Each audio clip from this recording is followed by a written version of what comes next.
আপনি কিছু ঘোষণা করবেন বলেছিলেন, তাই দেখুন গোপাল সময়ে উপস্থিত হয়েছে, নইলে ব্যাটাকে রাজসভায় ত্রিসীমানায় দেখা যেত না। এই শুরু হলো মন্ত্রীর শয়তান। ভুল করছো মন্ত্রী। আমি বেশ কিছুদিন আগেই বলেছিলাম সভার সভাসদরা কে কিরকম কাজ করছে সে ব্যাপারে জিজ্ঞাসা করব, আর তার মধ্যে তুমিও পড়ো। আমি? হ্যাঁ, কেউ বাদ নেই, আমি নিজেও না। মহারাজ, কত কাজ আমাকে করতে হয় সে তো আপনি জানেনই। খেটে খেটে রোগা হয়ে গেলাম, তবে আর জিজ্ঞাসা করে লজ্জা দিচ্ছেন কেন? মন্ত্রী এত রোগা যে অনেক লোকের মাঝে চোখে পড়েন না। তেমনি মন্ত্রী অনেক কাজ করেন, তবে সেগুলো আমরা চোখে সেরকম দেখতে পাই না। এই যা। আহ, এখন বাক বিতণ্ডার সময় নয়। প্রজা পালনই হলো রাজধর্ম। আশা করি এখন প্রজারা কৃষ্ণনগরে সুখে শান্তিতেই আছে। তবে ভবিষ্যতে কোনো শত্রুর মোকাবিলা করতে, বিশেষ করে বিদেশি শত্রু হলে আমরা কতটা প্রস্তুত সেটা আমি জানতে চাইবো আমাদের সেনাপতির কাছে। আমি সেনাদের এমনভাবে সাজিয়ে রাখছি যাতে যে কোনো রকম বিপজ্জনক পরিস্থিতিতে তারা একসঙ্গে ঝাঁপিয়ে পড়তে পারে। যদি আমাদের কোনো সেনা আহত হয় তাহলে সঙ্গে সঙ্গে তাকে যুদ্ধক্ষেত্র থেকে বার করে আনবার জন্য আমাদের কিছু সেনা সব সময় প্রস্তুত থাকবে। বেশ বেশ, এভাবেই প্রস্তুত থাকো। আর জ্যোতিষী, এবার তুমি বলো। মহারাজ, আমার গণনায় আর নতুন কিছু আবিষ্কার করার নেই। কৃষ্ণনগরে যে কোনো বিপদই আসুক না কেন, আপনি সফলভাবে সেই বিপদ কাটিয়ে উঠবেন। তবে তবে কি? তবে গণনায় আমি দেখছি হ্যাঁ, আপনার প্রশাসনের কেউ সর্বদাই নিজের লোভের জন্য আপনার ক্ষতি করার চেষ্টা করছে, তবে সে সফল হবে না। সে কি মহারাজ, আপনি বুঝুন জ্যোতিষী কি সাংঘাতিক কথা বলছেন। জ্যোতিষী একথা আগেও বলেছে মহারাজ, তবে কিনা এই কথাটাতে মন্ত্রী মশাই সব থেকে বেশি চিন্তিত হয়ে পড়েছেন মনে হচ্ছে। কারণ তোমার থেকে এই রাজ্যের প্রতি আমার চিন্তা অনেক বেশি। গোপাল, তোমরা এখন চুপ করো। আমি ওই কথার গুরুত্ব বুঝেছি মন্ত্রী, সেই জন্যই তো আমি রাজ্য ছেড়ে এখন কোথাও যাচ্ছি। এবার সভাকবি, তুমি বলো, তুমি কি করেছো? আমি একটা সম্পূর্ণ কবিতা রচনা করেছি। বেশ বেশ বেশ, তা দু চার ছত্র শোনাও দেখি, কি লিখেছো? আজ্ঞে মহারাজ, এক্ষুনি শোনাচ্ছি। যদি সুখে থাকে প্রজা, শান্তি থাকে রাজ্যে, মন্ত্রী শান্তি থাকেন যদি শুধুই মহৎ কার্যে, যদি থাকে মাথার ওপর দয়ালু রাজার হাত, তবেই বুঝবে সবার পেটে রয়েছে গরম ভাত। সাধু সাধু সাধু। বেশ বেশ, এবার বলো দেখি বিজ্ঞানী, তুমি কি আবিষ্কার করেছো? মহারাজ, আমি একটা যুগান্তকারী আবিষ্কার করতে চলেছি। যদি সেটা সম্পূর্ণ হয় তাহলে এই রাজবাড়ির অনেকের খাটনি কমে যাবে। তাই? তা কিরকম? আমি যান্ত্রিক মোটর গাড়ির যন্ত্রাংশের নকশা করেছি। তবে এখনো বাকি আছে কিছুটা। মানে জিনিসটা কিরকম? এটা যন্ত্রচালিত গাড়ি। এই গাড়ি চালাবে যন্ত্র। কোনো গরু, মোষ, ঘোড়া এই গাড়ি চালাতে প্রয়োজন হবে না। বলো কি বিজ্ঞানী, এই যে সত্যি এক ভয়ঙ্কর আবিষ্কার। এরকম একটা গাড়ি হলে মহারাজ আমি আর কোথাও হেঁটে যাব না, বিশেষ করে বাজারে। কোমরে বড় যন্ত্রণা হয় মহারাজ। চেহারার যে অবস্থা হয়েছে বুঝতেই পারছেন।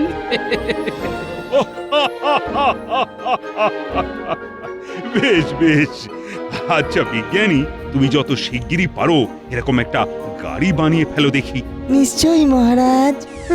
ঢং দেখে আর বাঁচি না, তবে একটা জব্বর পরিকল্পনা মাথায় এসেছে।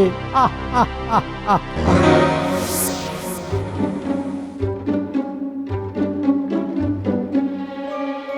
হো, what a surprise! আজকে কৃষ্ণনগরের মন্ত্রী আমাদের ডেরায়। একটা দারুণ খবর আছে, যেটা শুনলে আপনারা চমকে চমচম হয়ে যাবেন। দেখলে রসগোল্লা, আর পেলে তো মিষ্টি দই। দেখো, এইসব খেতে আমরা বড্ড ভালোবাসি। তুমি কি নিয়ে এসেছো? না, এসব তো আপনারা আমাকে খাওয়াবেন। যদি আমি একটা জিনিস এনে আপনাকে দিই। কি জিনিস কি জিনিস? নকশা, যন্ত্রচালিত মোটর গাড়ির নকশা আমাদের বিজ্ঞানী বানাতে চলেছেন। Oh my God, really? এইসব ইনোভেটিভ জিনিস আমরা এক্ষুনি চাই, তবেই তো এখানে বিজনেস করতে পারবো। তোমাকে টাকায় ভরিয়ে দেব, রসগোল্লা, মিষ্টি দই সব খাওয়াবো, শুধু এই নকশা আমাদের চাই। ইয়েস, ঠিক আছে, হয়ে যাবে। সন্ধ্যে বটা ঘটা, তোদের খুব মন দিয়ে কাজটা করতে হবে, কেউ যেন ঘুণাক্ষরেও জানতে না পারে। কি যে বলেন মন্ত্রী মশাই। খুব সোজা কাজ, বিজ্ঞানীর বাড়িতে ঢুকে নকশাটা চুরি করে নিয়ে আসবে। ঠিক আছে, আজ রাতেই হয়ে যাবে। সোজা এনে আমার হাতে দিবি। বুঝলে গিন্নি, আমি তো ভাবতেই পারছি না গরু মোষ ছাড়াও গাড়ি চলবে, যন্ত্র নাকি টেনে নিয়ে যাবে। ম্যাগো, এ তোমাদের বিজ্ঞানীদের কি রকম আবিষ্কার, হ্যাঁ? বলি যান্ত্রিক গাড়ি কি ভূতে চালাবে, হ্যাঁ? আহা গিন্নি, দেখাই যাক না কি হয়। তুমি আর আমি ওরকম গাড়িতে চড়ে ঘুরে বেড়াবো। আমি ওই ভূতের গাড়িতে চড়বো না, হ্যাঁ। আহা, তা কেন চড়বে? ও গাড়ির সামনে গরু ছাগল না দেখলে মনে হয় তোমার ঠিক তৃপ্তি হবে না। সে তুমি যাই বলো বাপু, গরুর গাড়ি হলো গরুর গাড়ি, হ্যাঁ। আমার তো বাতের ব্যথায় সেরে গেল গরুর গাড়ির ঝাঁকুনিতে।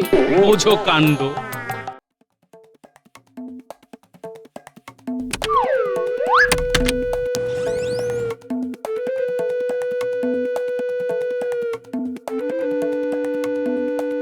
কোথায় নকশা দেখতে পাচ্ছিস? আমি তো কিছুই দেখতে পাচ্ছি না। এই বাপরে, কত যন্ত্র! এই লোকটা পুরো পাগল দেখছি। উনি না হাস্ত পাগল। হ্যাঁ, এখন মনে হচ্ছে ওই মন্ত্রী মশাইও পাগল হয়ে যাবে।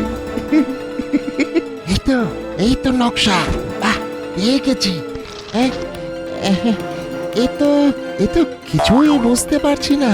তোর তো বোঝার দরকার কি রে? হ্যাঁ, এই পাগল বিজ্ঞানী বুঝেছে, আর ওই মন্ত্রী মশাই বুঝবে। চ চ চ চ চ। এই যে পুরো নকশা আমার হাতে, এখন আমি দৌড়ে পালাবো।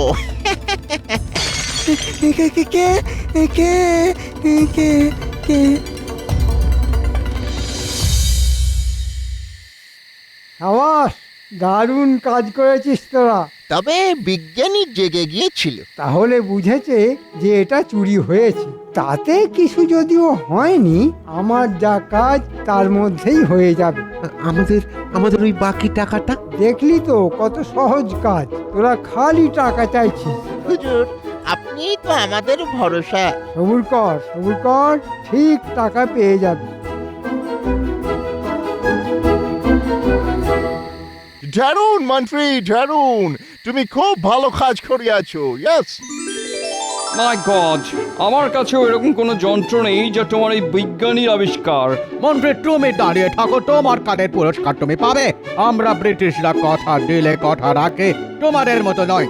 এক ঘোড়া মোহর তুমি আজ পাচ্ছ মন্ত্রী। আপনাদের অশেষ কৃপা। তোমাকেও ধন্যবাদ। বিজ্ঞানীকে দেখতে পাচ্ছি না। মহারাজ, মনে হয় বিজ্ঞানী একেবারে ওই যন্ত্রচালিত গাড়ি করেই রাজসভায় আসবে। মহারাজ, বিজ্ঞানী কিন্তু সচরাচর দেরি করে না। এ কি বিজ্ঞানী, এ কি তোমার অবস্থা? তোমাকে দেখে তো মনে হচ্ছে তোমার একদিনেই 10 বছর বয়স বেড়ে গেছে। আমার সর্বনাশ হয়ে গেছে মহারাজ। সর্বনাশ? কি সর্বনাশ? কে করেছে তোমার সর্বনাশ? কে করেছে মহারাজ বলতে পারবো না, তবে সর্বনাশের কারণ হলো আমার যন্ত্রচালিত গাড়ির সম্পূর্ণ নকশা চুরি হয়ে গেছে। সে কি? কাল রাতে আমার বাড়িতে চোর এসেছিল। হ্যাঁ, তারা এসে আমার নকশা চুরি করেছে। হ্যাঁ, সেই চোর দুটোকে তুমি চিনতে পেরেছো? রাতের অন্ধকারে আমি ভালো বুঝতে পারিনি মহারাজ। সারা রাত ধরে আমি খালি ভেবেছি আমি কি করব। ঠিক আছে, ঠিক আছে বিজ্ঞানী, তুমি এখন বসে আগে বিশ্রাম নাও। একটা কথা তোমাকে বলি, যে অন্যের ক্ষতি করে বা চুরি করে আমার রাজ্যে কিন্তু কেউ পার পায় না। নির্ভুল মহারাজ, এটা আপনি ঠিক কথা বলেছেন। এমন ভাবে গোপনে কাজটা সেরেছি, আপনি কেন কাকপক্ষীতেও টের পাবে না। আমি এই নকশা চুরির তদন্তভার গোপালের হাতে দিতে চাই। কি গোপাল, তুমি রাজি আছো তো? রাজি মহারাজ। আপনাকে আপনাকে অনেক ধন্যবাদ মহারাজ। মাফ করবেন মহারাজ, কিন্তু আপনি গোপালকে কি করে এত বড় একটা গুরুত্বপূর্ণ কাজের ভার দিলেন তা জানতে পারি কি? যেখানে ও এত মোটা, দিনের পর দিন খেয়ে খেয়ে আরো বড় ভুঁড়ি করছে, সেখানে আপনি আমার মনে হলো গোপাল পারবে, তাই। কি করে পারবে মহারাজ? তদন্তের কাজে কত এদিক ওদিক দৌড়ে যেতে হয়, সেসব দিয়ে গোপাল পারবে? ওর তো নড়তে চড়তেই 6 মাস। তাও ভাগ্য ভালো বলনি যে আমার 18 মাসে বছর। ঠিক তাই, তোমার সম্পর্কে সেটাই বলা উচিত ছিল। মহারাজ, আপনি আমার চেহারা আর গোপালের চেহারার একবার তুলনা করুন। আমি কত পাতলা, কত জোরে দৌড়াতে পারি, আর গোপাল? মন্ত্রী, আমি গোপালকেই এই তদন্তের কাজে উপযুক্ত মনে করছি। এই নিয়ে আর কোনো কথা শুনতে আমি পছন্দ করছি না। আমার আর কি, আমার যা মোহর পাবার হয়ে গেছে, সেই সব নিয়ে আমি এখন আনন্দে থাকি। মন্ত্রীর নিশ্চয়ই কিছু বাজে মতলব আছে, ওকে একটু চোখে চোখে রাখতে হবে। কে হতে পারে নকশা চোর? চোর সব ছেড়ে বিজ্ঞানীর নকশা চুরি করলো কেন? না, এখানে চোরদের ওপরেও বড় কোনো মাথা কাজ করছে বলে মনে হচ্ছে। নাতি নাতনিদেরও একটু বলে রাখা দরকার, সবাইকে সতর্ক।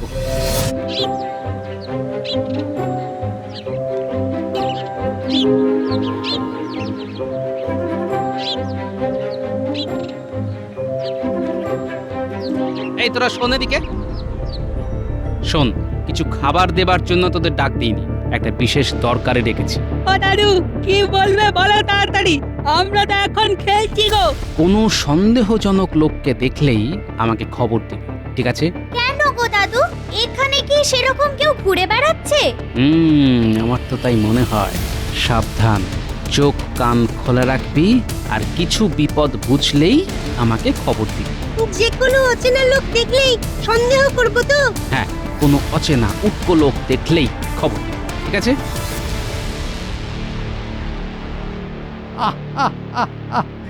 ভাবা যাচ্ছে না যে গোপাল এসেছে আমার বাড়িতে তদন্তের কাজে। সেরকম হলে তদন্তের কাজে আমাকে রাজার কাছেও যেতে হতে পারে।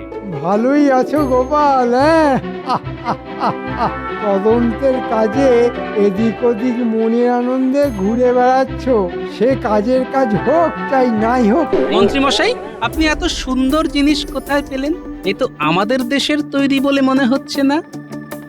এটা আপনি কোনো বিদেশির কাছ থেকে কিনেছেন নাকি? হ্যাঁ, আমার এক বন্ধু আমাকে দিয়েছে। বাবা, এত দামি জিনিস আপনার বন্ধু এনে দিয়েছে?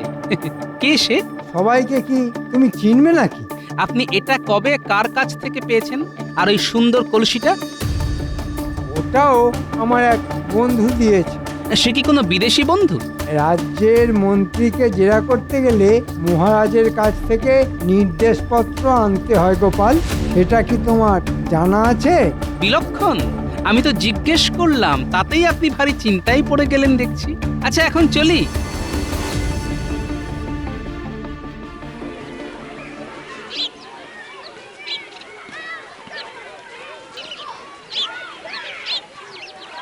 আসুন আসুন আসুন, এই ঘোড়ার গাড়িতে তাড়াতাড়ি পৌঁছে দেবো। আসুন আসুন।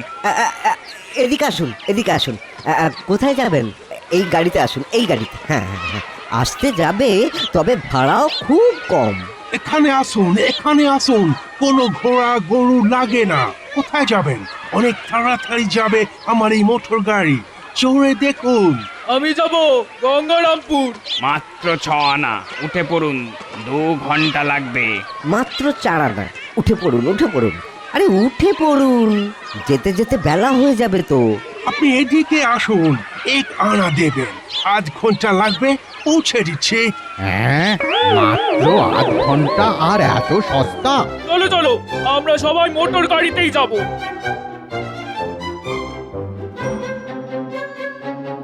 না, এই বিহিত করতেই হবে। আজ তো ঘোড়াকে দানা পানি খাওয়ানোর টাকাটুকু উঠলো না। সর্বনাশ! হ্যাঁ, ওদের মোটর গাড়ি এইভাবে যদি চলতে থাকে তাহলে তো আমরা না খেতে পেয়ে পথে বসবো। চলো চলো, হ্যাঁ চল, গোপালের কাছে চলো। এই গোপালের কাছে এই চল। একটা সমাধান করতেই হবে। চল চল চল। চলো চলো।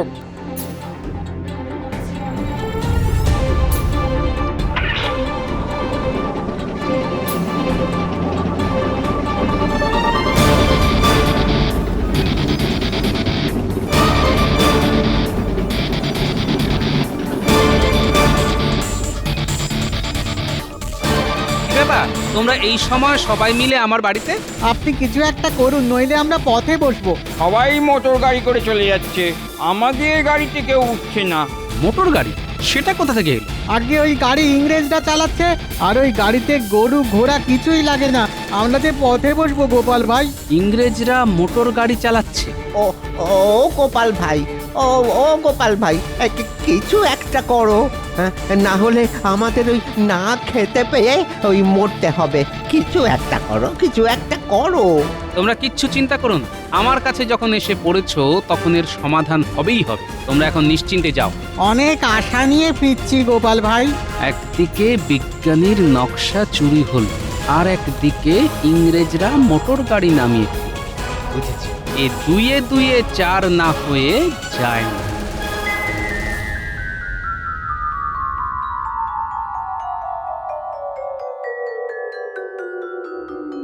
কি বুঝছো বিজ্ঞানী?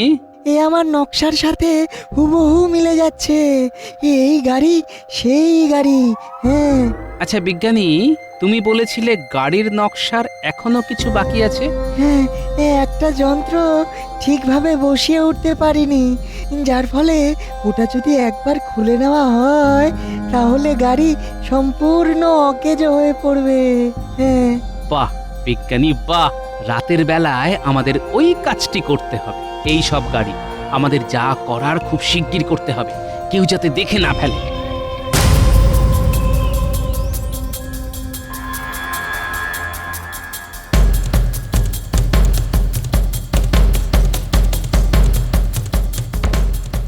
আমাদের কি করতে হবে?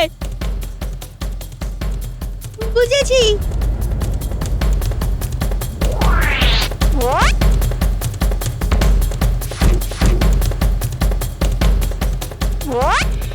সব কটার খোলা হয়ে গেছে। ব্যাস, কাজ শেষ। আর ওরা ওই গাড়ি সারাতে পারবে না। হ্যাঁ। খুব ভালো, চলো এখন এখান থেকে চলে যাওয়া যাক।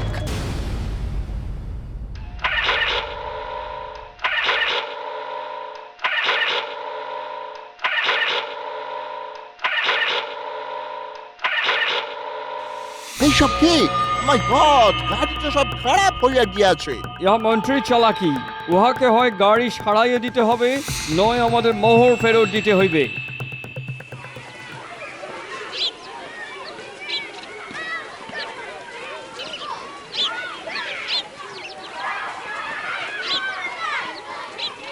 যাব বাবা, আজকে মোটর গাড়ি কোথায় গেল?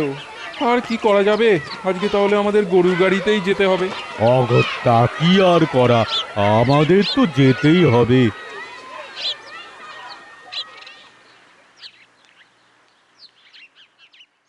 এখানে দাঁড়িয়ে কিছু হইবে না। চলুন চলুন সবার মন্ত্রীর বাড়িতে।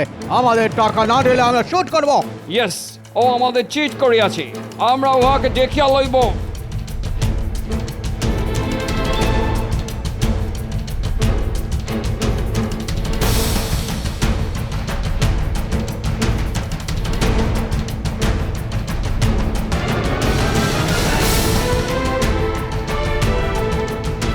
পেরেছে। এরা এখানে কেন? কামান মন্ত্রী, বাইরে আইসো। তুমি চিট করিয়াছো, আমাদের টাকা মোহর ফেরত দাও। চিৎকার করছেন কেন আপনারা? তুমি আমাদের মোহর টাকা ফেরত দাও। মানে এটা কি মগের মূল্য নাকি? হ্যাঁ, আমি সব খরচা করে ফেলেছি। তুমি আমাদের নকশা পুরো দাওনি, আমাদের খারাপ গাড়ি দিয়াছো। তোমরা গাড়ি খারাপ করেছো, আবার আমার কাছ থেকে টাকা চাইছো? কিচ্ছু হবে না। কি হবে না মন্ত্রী? মহারাজের গলা, তিনি এখানে এলেন কি করে?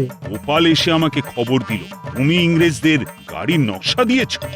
না মানে না, মানে রাজা, তোমার মন্ত্রী আমাদের মোটর গাড়ির নকশা দিয়েছিল, আমরা তার জন্য মন্ত্রীকে 1 কলসি মোহর দিয়েছি। বাহ, চমৎকার। তাহলে আমার ঘর থেকে হ্যাঁ, মন্ত্রী চুরি করিয়েছিল ছিঁচকে চোর দিয়ে। কিন্তু তোমার মন্ত্রী এখন আমাদের টাকা ফেরত দিচ্ছে না। কি মন্ত্রী মশাই, সব হজম করে ফেলেছেন তো?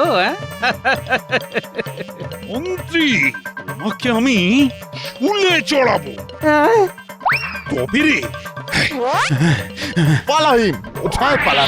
আমি তোমাকে গান দিয়ে শুট করিব। ওরে বাবা রে, ও ও, কি আছো, কি আছো, বাঁচাও, দাঁড়াও মন্ত্রী, বাঁচাও, কি আছো, বাঁচাও। আরে দাঁড়াও, কি হলো? আয় পালাবে, দাঁড়াও, দাঁড়াও। বিজ্ঞানী, এই যে তোমার নকশা, কিন্তু ওই গাড়িগুলোর কি হবে সেটাই ভাবছি। করে থাক। আমি যেদিন সম্পূর্ণ বানিয়ে উঠতে পারবো সেদিনই সার্থকতা পাবে মোটর গাড়ি। তবে এই গাড়ি বাণিজ্যের জন্য হবে না। ঠিক, তাহলে অত গরু আর ঘোড়ার আর তাদের মালিকদের কি হবে? ওদেরও তো বাঁচাতে হবে, তাই না? ঠিক বলেছ গোপাল, চলো সবাই রাজসভার দিকে যাই। মহারাজ মন্ত্রীকে বেঁধে নিয়ে এলো বলে